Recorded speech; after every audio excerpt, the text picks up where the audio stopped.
Rex crew. Rex team stand up. I'm just playing. What the hell going on, y'all? Y'all heard the sample. Y'all see the title. I ain't gonna waste nobody time to get straight to it. So, first things first, man. We got Labs piano. If I don't even gotta say too much. If you don't understand it now, just go back and watch most of like the past 4 or 3 videos I've done. I love Labs, Xenology, and SoundPlayer. They're my top 3 plugins. If I could marry them bitches, I would. I got Labs Intimate Grand Piano. I got that motherfucker pulled up. So I'll play the little chord progression I did. I'm gonna explain it, break it down for y'all. Let's get straight to it.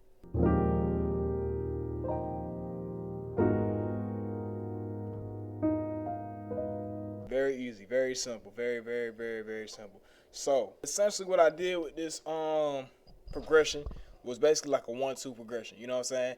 If you heard "Say Yes" by Floetry, or if you heard "Everybody Loves the Sunshine" by Roy Ayers, which is the vibe I was going for this sample, y'all know like it's them chords that resolve. It resolves at 3, so it goes 1, 2, and then 3. Okay, so when you play this chord, right? When I'm playing this chord, right? When I play that chord right there, that chord needs to go somewhere because that chord doesn't sound like it's gonna do anything on its own, right? So when I play that chord, right, I play this chord, it don't sound like it's going nowhere. But then I resolve it.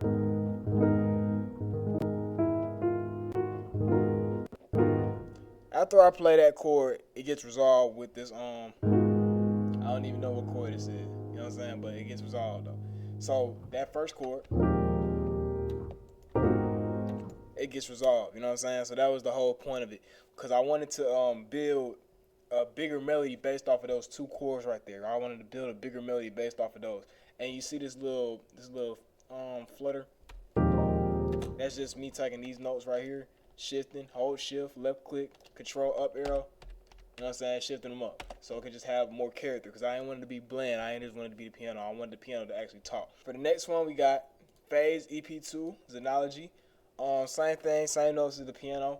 I just copy and pasted it, and then I just took off the little flutters and just, you know what I'm saying, made it more bare bones because I wanted the piano to stand out more, but I wanted the EP to be in the back so it could just give it more frequency, give it more range in the mid end, low end, high end, all of that. So I'm gonna play this one more time. I'm gonna play this for y'all, and then we're gonna go on to the next.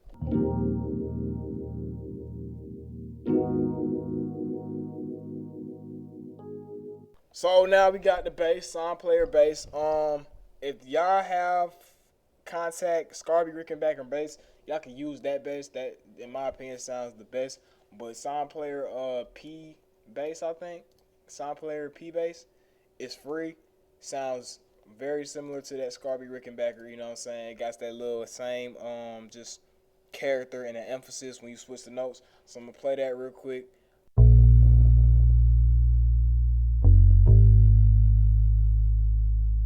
So the next plugin I had was Expressive Strings and Labs, free strings plugin, pretty good, you know what I'm saying? And I just played that one solid D sharp note. Now the reason why I did that is because that moves the melody along. I said this in like the past 3 videos I've done or the 2 videos, I can't remember, but movement in the melody is what makes a sample, you know what I'm saying? Because when you think about 4-bar trap loops, 8-bar trap loops, it doesn't really move as much as a real sample would, you know what I'm saying? Because a trap loop is that's the point. The point is to keep you like entertained with that little melody. I would take like a melody like fucking Clout. Like Clout by Offset. You know what I'm saying? It got that same guitar. It got that same guitar melody that repeats, you know what I'm saying? Ain't no really ain't no real variation, but it's good because that's what the melody's for. That's what the melody's made for, is to keep them drums the center of the song, to keep that high attention. Back then, 1970s vintage samples, they wasn't really focused on keeping you the center of attention with drums. They was more so focused on it with the melody, with the instrumentation. So that string, that's gonna ring out, you know what I'm saying? But it's gonna carry along the melody. So you can find any instrument like EPs, harps, right here, bells, guitars, you know what I'm saying, violins, like I got right here. You can find anything that can keep the melody moving. As long as it keeps the melody going and keeps it like pushing forward so it don't sound the same, the whole 8 bars, you good. I don't even think I gotta play that, but I'm gonna play it and then we're gonna move on.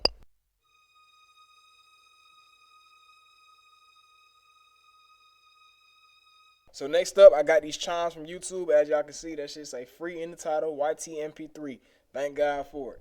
But again, chimes is like a big ass sample cheat code. I think my boy Citric said it in my last video, but chimes is a really big sample cheat code because it just gives it that feel. Like everybody was using chimes back then.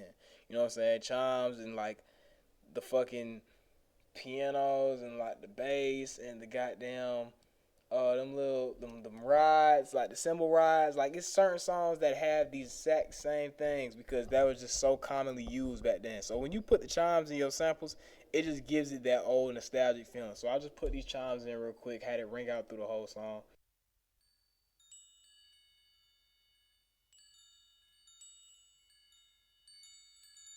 You can barely hear it, but like you still get the feeling that it's there. You know what I'm saying? So next up we got Labs again, and we got iconic violin legato slurred. So the reason why I was fucking with this plugin because y'all see these notes are bleeding into each other. These notes bleeding into each other actually triggers the violin to like slur, literally. You know what I'm saying? It had that legato feeling. So I'm gonna play it real quick. I'm explaining everything. Boom.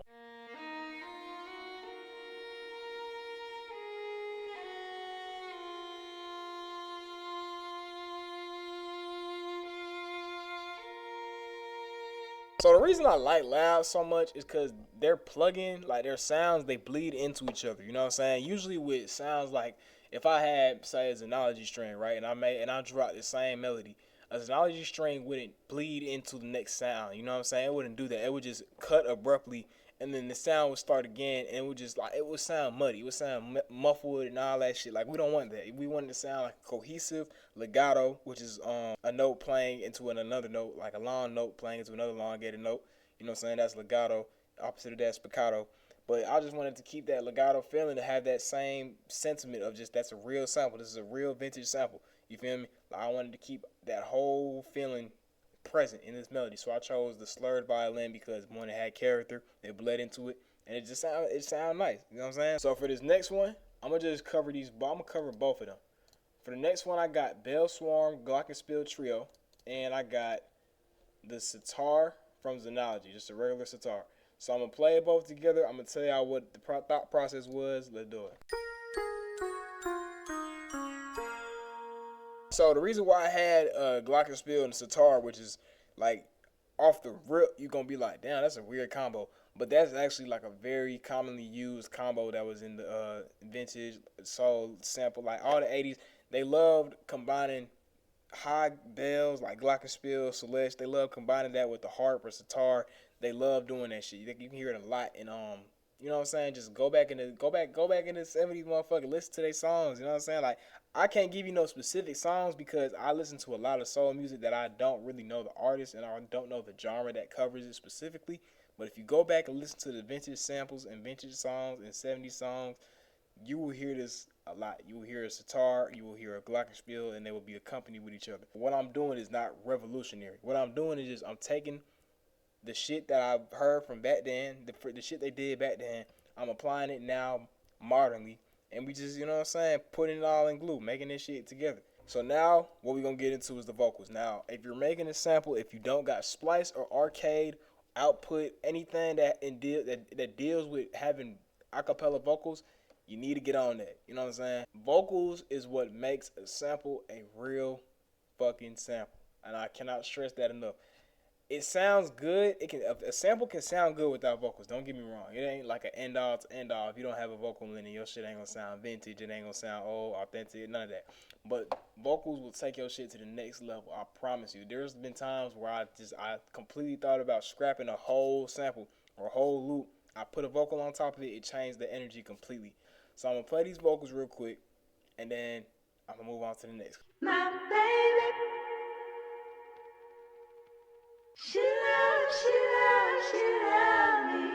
You see what I'm saying, y'all? Like it's very subtle. Like it's a big ass pause, but it's very subtle and it's there. Okay, for the next instrument, I got these rides basically from one's from FL Studio and the other one's from Splice. I'm gonna play it real quick, tell y'all what the plan was. Y'all know how it goes.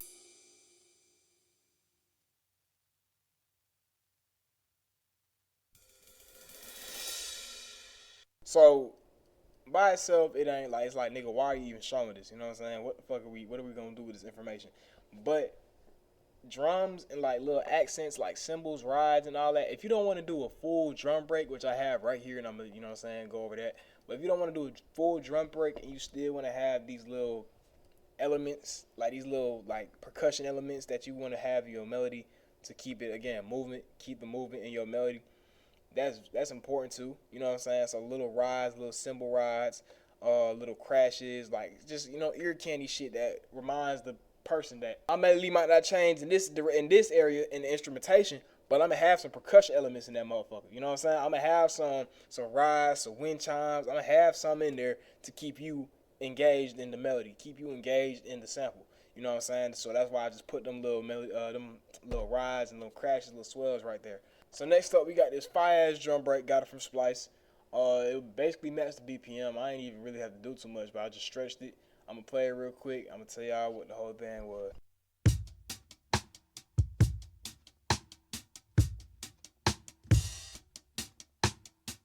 So yeah, so that was a simple drum break, found it from Splice. I didn't want to do too much with the drums because again, the style I wanted to go for with this sample was some Roy Ayers, like Roy Ayers Ubiquity. I think if I'm saying that right, something like that. You know what I'm saying? Something like that album. So I just wanted to keep the drum break simple. Didn't want to do too much. And if you listen to all these old samples again, like they have a lot of drum breaks. They have a lot of just drums period. You know what I'm saying? Like drums is the kind of the backbone of these samples. You know what I'm saying? They didn't have no fucking 808s, hi-hats, open hats, chants. Like they didn't have that shit back then. You know what I'm saying? So they had to deal with the nitty and gritty. They had to get the kick drum out. They had to get the cymbal. They had to get the real hi-hat. You know what I'm saying? Like they had to do what they had. You know what I'm saying? Which was a real live drum kit. So I put that in there. And yeah, that was pretty much it. Like I don't really think I need to do too much explaining for that. Got these fire ass vocals again from Splice. Like Splice is my baby. Splice is my baby, y'all. I ain't gonna lie. We got these fire ass vocals from Splice. I'm gonna play them real quick, and then yeah.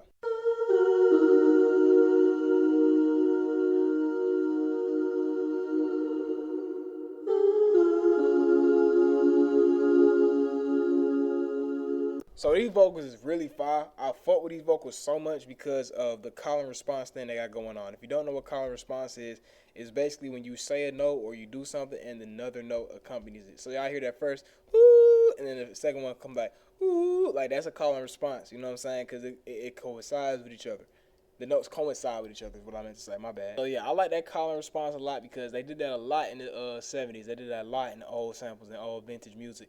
So I wanted that specifically because that just felt like it aligned with everything. But yeah, like I like this sample. I like this vocal a lot because it just reminds me of what they used to do in the 70s, the call and response they used to do in the 70s. So I like that little nostalgic feeling it gave me. Downloaded it, threw it in there, and hell yeah, we just kept it rolling. But yeah, y'all, that should be it for the sample. I didn't really want to do too much with this one.